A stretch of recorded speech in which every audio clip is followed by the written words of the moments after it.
Hello there everybody and welcome back.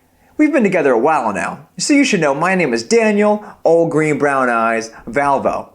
And these old green brown eyes have seen a lot of things, but never have I ever seen me show you how to graph anything other than just lines and curves, which is a shame, because there's so many more cool things to graph out there, like polygons. The way you draw a shape is simply to plot the vertices and connect the dots. So for example, plot the points 2, -3, 4, -3, 4, 1, and 2, 1, and then identify the shape formed by those points.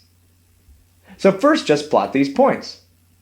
2, -3 goes here, 4, -3 goes here, 4, 1 goes here, and 2, 1 goes here.